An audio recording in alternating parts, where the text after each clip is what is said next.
പ്രതിഷേധത്തിന്റെ പുതിയ ട്രെൻഡ് പാർലമെന്റിൽ തുടങ്ങിയിരിക്കുകയാണ്. വയനാട് എംപി പ്രിയങ്ക ഗാന്ധി. തെരഞ്ഞെടുപ്പ് സമയത്ത് ഏറെ ചർച്ച ചെയ്യപ്പെട്ടത് പ്രിയങ്ക ഗാന്ധിയുടെ വസ്ത്രധാരണ തന്നെയായിരുന്നു. എന്നാൽ കന്നി അംഗത്തിൽ നിന്ന് ചരിത്ര വിജയം നേടി പാർലമെന്റിലെത്തിയപ്പോൾ പ്രിയങ്ക തന്റെ ട്രെൻഡൊന്നു മാറ്റി. ഇപ്പോൾ ബാഗിൽ വ്യത്യസ്തമായ ട്രെൻഡ് പരീക്ഷിക്കുകയാണ് വയനാട് എംപി.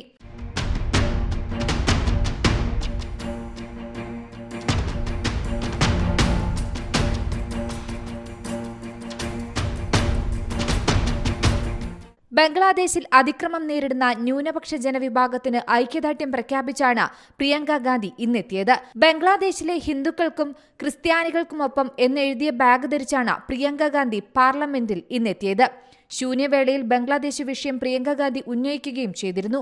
ബംഗ്ലാദേശിൽ ന്യൂനപക്ഷങ്ങൾക്ക് നേരെ നടക്കുന്ന അക്രമങ്ങളിൽ കേന്ദ്ര സർക്കാർ ഇടപെടണമെന്ന് പ്രിയങ്ക ഗാന്ധി ആവശ്യപ്പെട്ടു. ബംഗ്ലാദേശ് സർക്കാരുമായി ഇക്കാര്യം ചർച്ച ചെയ്യണം. അവിടെ വേദന അനുഭവിക്കുന്നവർക്ക് പിന്തുണ നൽകണമെന്നും പ്രിയങ്ക ഗാന്ധി ആവശ്യപ്പെട്ടിരുന്നു. അതേസമയം പലസ്തീന് ഐക്യദാർഢ്യം പ്രഖ്യാപിച്ചും വയനാട് എംപി രംഗത്തെത്തി. പലസ്തീൻ എഴുതിയ തണ്ണിമത്തൻ ചിത്രമുള്ള ബാഗ് ധരിച്ചുകൊണ്ടാണ് പ്രിയങ്ക ഗാന്ധി കഴിഞ്ഞ ദിവസം പാർലമെന്റിൽ എത്തിയത്.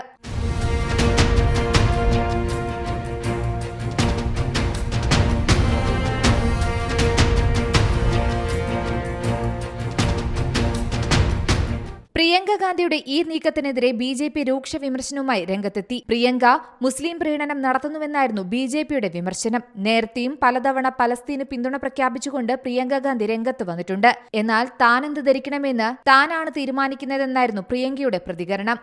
बांग्लादेश के हिंदू हैं, बांग्लादेश के ईसाई हैं, उसके बारे में कुछ करें, बात करें बांग्लादेश की सरकार के साथ, अत्याचार बंद कराएं. National desk C Malayalam news.